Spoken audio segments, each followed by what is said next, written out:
Hey, what's up, you guys? It's your girl DJ Gigi Sweet, and this is another episode of Catch Up with your girl Gigi Sweet. That's right. And at this time, it's Black History Month here, 2026 Black History Month. And of course, this is a great time to talk to our girl, Mischa Harris, representing for Cedars-Sinai and the Bloom group over there. Yes. Yes. Hey, how you doing? Hey, Gigi, thank you so much for having me this morning. Oh, no, thank you for coming on. It is my honor. Black History Month came, and I said, you know what, this would be a great chance for me to start my podcast back up. And who better to Yes. talk to than someone who is active in the community, active at her job? And I think a lot of people here in LA don't really know just how much Cedar Sinai has going on over there. Talk a Right. little bit about your job, how you got started working over there at Cedar Sinai. All right. Well, I am a Los Angeles native, born and raised, and a proud graduate of Crenshaw High School. Cougar Hey, for go life. Cougars. That part. I earned my bachelor's degree from the University of Phoenix and my master's in public health from the University of South Carolina. So go Gamecocks too. Oh, Uh, wow. Okay. yes. And I started working at Cedar Sinai 34 years ago in the file room in the Department of Imaging.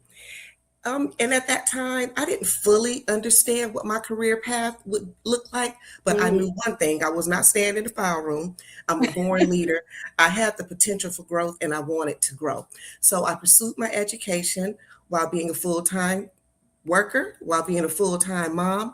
And Mhm. I just kept pursuing and positioning myself for the next opportunity. And what's really powerful about my story is that it didn't happen overnight, right? It was built step by step, learning operations, supporting clinical teams, implementing systems. I was promoted to my first leadership role within the first 2, 3 years that I was there. So Cedars has definitely afforded me opportunities, but I've also given Cedars Sinai my commitment, my vision, and my voice. So over time, I progressed into various leadership roles, and I now serve as the associate director in the Department of Imaging, still 34 years later. And I just feel my journey is a real testament to what's possible when preparation meets purpose. Wow. Okay. 2 degrees, Yes, 34 years there. Wow. Now you've been doing your thing. And when I came there, you guys booked me actually to do an event there for nursing. So shout out right. to Shout and I out. was like, wow, this is such a great um group of people. And I have all my Mhm. little things here. I have my my little foundation excellence award here, and I That's right. I have my That's right. certificate here, and so I Yes. was like, man, this is such a great, and I'm not even, somebody that even knows anything about, the medical community. So, Hmm. I was so taken aback and I was like, wow, this is a great group. They have this Yes. group called Bloom. Okay. Right. Right. You're a founding member of Bloom. How did that Yes. all come about? So, Bloom is really my soul work. We were founded in August of 2022, and we were Cedar Sinai's first grassroots employee resource group. Bloom, as you have on the screen, stands for Black Leaders Overtly Officiating Movement. And when I came up with the name, it was really because the word bloom represents a state of becoming and reaching your fullest expression. And so Bloom was created to be more than a networking group. It's a safe space, it's a space of healing, and it's a leadership incubator. It really, really is. And we exist to empower, mentor, and elevate Black leaders. And when I say leaders, it's not necessarily those with the leadership title, because you Mm, lead from where you sit, right? So, and we want to just really ensure that no one walks alone on their leadership journey. okay. Now, some of the women that we co-chairs, Cynthia Mathis, Felicia Benham, Yeah. Kamato Devine, Yes. Jeanette Pugh, Anissa Rashad. Also, big shouts out to Gina Smith Woods, who My brought girls. me in My initially. Yeah. girls. She Yes. reached Yes. out to me. Yes. Great group of It's my women, the squad. Sisters of Bloom, right? Now you Yes. guys are also you're also focusing a new program, or not a new program, but you have something for the Brothers of Bloom. Talk a little bit about that awards event that you had going on. Yes. So, Bloom really started as an interprofessional call to action. And Okay. Gina, actually, one of our founding members, she had received a promotion and she realized really early on, wait a minute, this can be very isolating. And so Mm, she was looking for her squad, for her community. And so our chief diversity officer sent out an email to all Black women leaders who were serving in a manager or above role. And we came together, and that was in early August of 22. And I'm going to tell you what happened in that room was so very powerful. There was vulnerability, there was honesty, there was a lot of truth telling. And so 7 of us decided, you know what, we need to formalize this group. And I had the honor again of naming the group, coming up with the acronym. It really served as the driving force to officially establishing us, and have served in a leadership capacity since that time. And Mm. so we always knew that we would expand, because when we first were formed, again, that target audience was kind of the leadership group, because leaders, it can get lonely, and you're looking for that community, especially as a Black woman, right? I Yeah. mean, women alone, the space is very, very limited. Mm-hmm. We know about things like, the glass Good ceiling, days the to glass see. cliff, all Right. these very Women in the suspended C-suite. things. That part. And so we were really kind of looking to be a support to that particular cohort. But then the rest of our sisters was like, wait a minute, y'all not gonna forget about us. What's up? And so Mhm. we actually started the mentoring program in 23 as a result of that outcry from the rest of our sisters, and to make sure we were representing all of the women at Cedars-Sinai. And then fast forward to 24, we said, wait a minute, we can't leave our brothers behind. We need our brothers. They need a similar safe space to be able to come together, build community, provide that support, overcome stigmas, and help break those generational barriers. So that is why the Brothers of Bloom expansion happened. And what makes it so powerful, because we have our overarching ERG, which is Bloom, but we were very intentional about Mhm. making sure that the Brothers of Bloom, the Sisters of Bloom, still maintain their distinct spaces, but we are unified in Mhm. purpose and collective empowerment. I was very impressed with the group when I came, and like I said, I'm just stepping in as someone providing entertainment. So, Right. I'm coming in, I'm impressed with the group, and I thought to myself, wow, it would be a good thing to shine the light on people that are doing work here at Cedar Hmm. Sinai. I think, people outside of that community have no idea. Right. You know what I mean? It's um, true. you It's know, true. we're thinking it's totally one way, and then you come in and you see, the things that you guys Hmm. have going on and talking about. Right. I think it was very eye-opening. That's right. um I wanted to know your group, how has your group had an overall impact on the culture at Cedars-Sinai? You guys have your Mhm. group Bloom, but I'm sure that other groups there, other workers there may look and say X, or they may say Y, or oh wow, we need to do, or we need to Mhm. address some of the things that they're talking about. We had no idea. Right. Well, since Bloom started, I mean, we really have become the archetype for employee resource groups. And I've had the honor and pleasure of consulting with several other groups that have been formed since us. There are about 12 ERGs now. Oh And wow. so we're very, very proud of that. Yeah, but Bloom and the ERG program as a whole has really shifted the culture, at Cedar Mhm. Sinai. Bloom, we've created visibility where there was invisibility. We've built mentorship pipelines. We Mhm. created programming focused on leadership development, wellness, and most importantly, we've created that space of belonging. The whole program, really that space of belonging. And when people know they are seen, when they know they're supported, and then when they're not alone, and they Mhm. really feel that, they perform differently. They show up differently, right? So Right. Bloom is not just an ERG, it really is a movement. I hear you on that. You right about that. When people feel like, okay, I'm being heard at work, or people really are concerned about what we have going Right. on. You're right. You get That part. more 125% out of people sometimes. That part. Mm-hmm. Uh, Mm-hmm. now the things going on obviously is Black History Month, and obviously, actually, this week Trump had his State of the Union. There were some things that were talked about in that, and just Mm-hmm. a bunch of stuff going on since he's been reelected. How Uh-huh. have the things with DEI and Bloom? How has the current administration, the things that are going on, affected what you guys have going on, and how you feel like we should be moving going forward?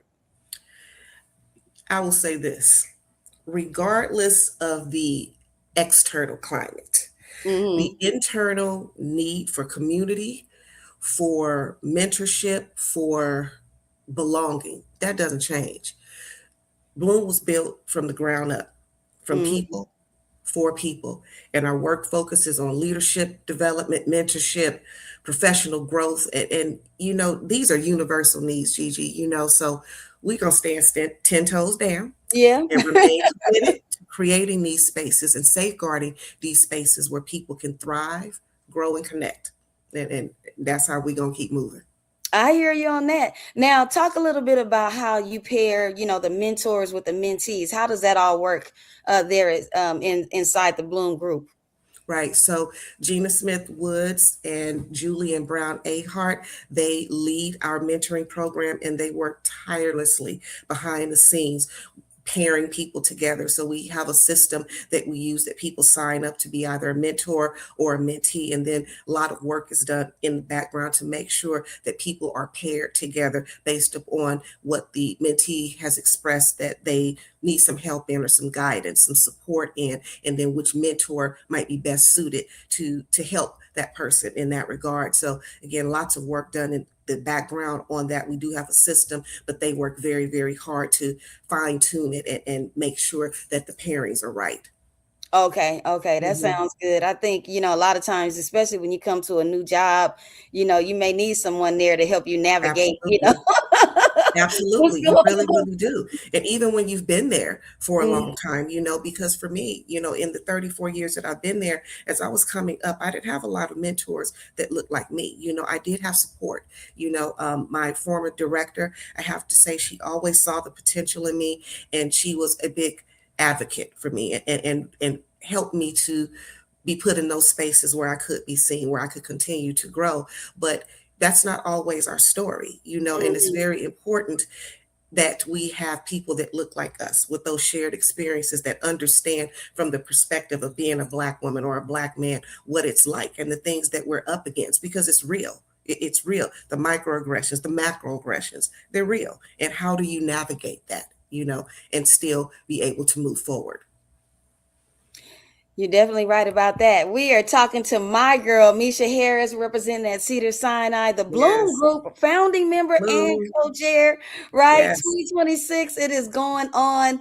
Now, it's so much going on there. I wanted to know, how I came there to do just an entertainment thing for you guys, but some of the different awards that you guys have going on. And actually, you are the inaugural member, the first person to receive the Vanguard Award of Excellence. Yes. And it is named after you. Talk a little bit about our 2026 recipient.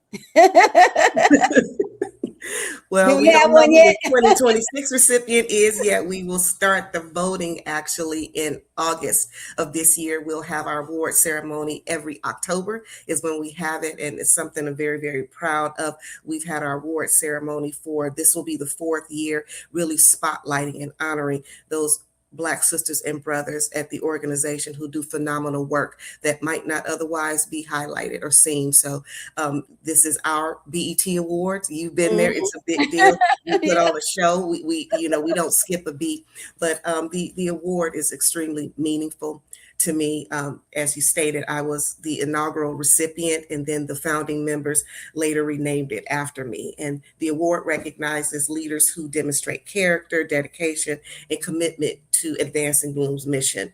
But for me, it's bigger than the award. It's really about representing legacy, Mhm. representing impact, and representing something that outlives you, and Yes, for so sure. it's so meaningful. Leaving your mark. That part For right sure. there, right? We're talking to my girl, Mischa Harris, representing over at Cedars-Sinai. It's Black History Month, and I wanted to shine a light. This podcast obviously is about, talking to people doing positive things in the community. And I do so many types of gigs all up and down LA, Yes. but I'm always wanting to shine a light. I see different people. I Hmm. come up against so many that are doing great things that people don't really know about in LA. Right. We hear so much of the negative stuff, and I just wanted Hmm. to shine a light on somebody doing positive things there at Cedar Sinai. My girl Thank Mischa. you. All Thank you, right. Gigi. You are a legend. And so when you reached out to me, it's such an honor to be here and share this space with you. Thank you so much. Now, where can we find you? Can we find you on LinkedIn, online, I am. Instagram? I am on LinkedIn. I also have 3 books that I have written. So I'm also on Amazon. If you look up my name on Amazon, then you will see my 3 books. What? Shameless Okay. plug. So I have one book, Audacious Authenticity in Action, and this is really around creating a blueprint for creating effective ERG groups.